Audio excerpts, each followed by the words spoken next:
action de grâce qui le 19, c'est-à-dire au lobby na Palm Beach pour na 1 an ya CNL et les kanaki ndenge nini jour ya Pentecôte. Pour la détail dans le reportage, il y a David Sala.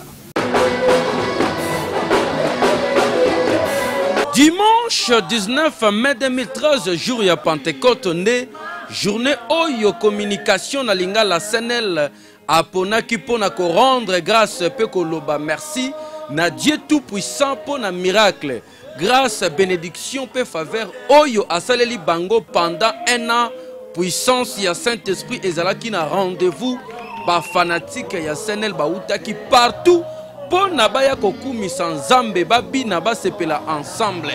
Présence ya bato ya ndenge na ndenge bakonzi minene surtout basali ya nzambe bazalaki kuna na kati couple malela londi na ba personnalité ya ndenge na ndenge bango nyonso bayaki. CNL ezalaki bien représenté na haute direction na yango. Équipe mouvement CNL bazalaki wana pona koloba na nzambe seloko moko merci merci merci pona nyonso. Modération esimbamaki bongo na frère Roger Baka oyo tanga azwaki maloba asololi na bana nzambe simanango amatisi frère Frank Moulaja bondi melangai écho d'adoration mobimba frère Henri Papa tango bamati na podium botala ndenge emataki kafu kafu.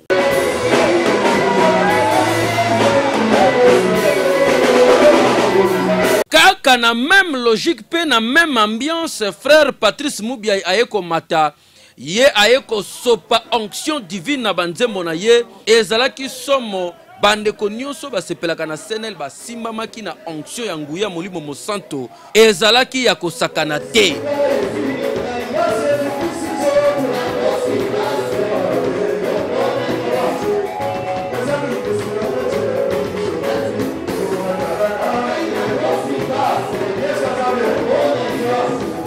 Le moment très important ya journée d'action de grâce oyo CNL asalaki ezalaki tango mama oyo nzambe azali kosalela pe nzambe azali koyokela pona apambola kabato. Mama prophétesse Malela Londe tango bamati elongo na apôtre Mark Londi ba exhorter bana na nzambe nyonso sima na yango mama Esther Malela Londi asalaki prière ya kafu kafu pona équipe mobimba ya CNL Botala.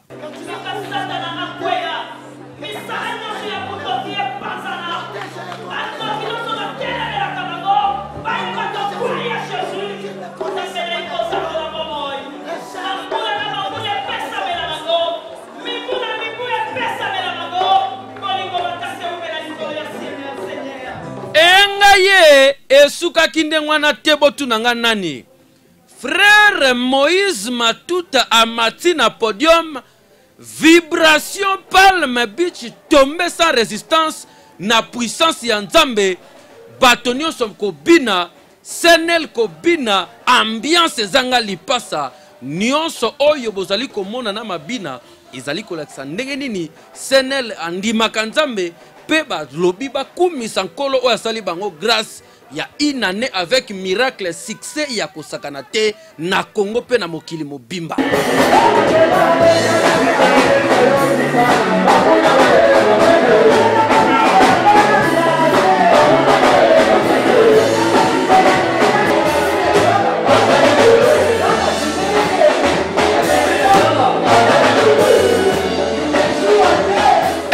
Hey, hey, yo!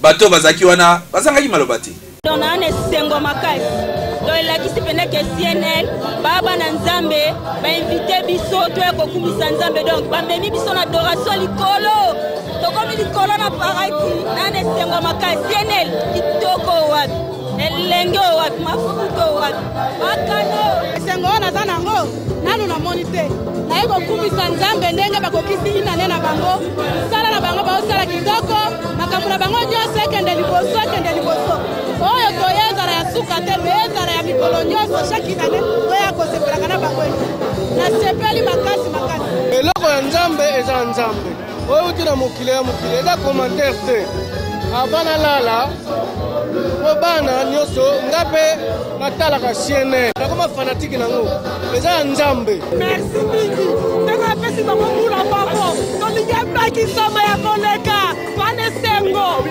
te na zambo na sepeli makasi na bana na ngai. Penda kiti somo na encore akute mention. CNN bomi biso pardon kitoko. Na encore ate mention. Anniversaire ya sene ya inane. Oye poko msangambe na baba tele bango bolongo. Bakayi ko sobana nzambe de ba fin. Ba fin. Na sepeli ba makasi. Ba reconnaissance na nzambo yo.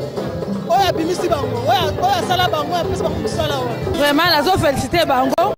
Mpona mosala kitoko bazosala yango wana biso nyonso toyeko encourage bango. En tout cas ane oyo ezokoya nzambe asala ya minene koleka ya ane oyo atombola bango makasi. Makambo ya bien tomoni bana misala na nzoto dawa balobaka na eloko ya kati yango ebimi eloko ya kati nzambe apambola sene boke liboso boke likolo oyo mpena o bapolitike balobaka deus atambola bino vai ko deus.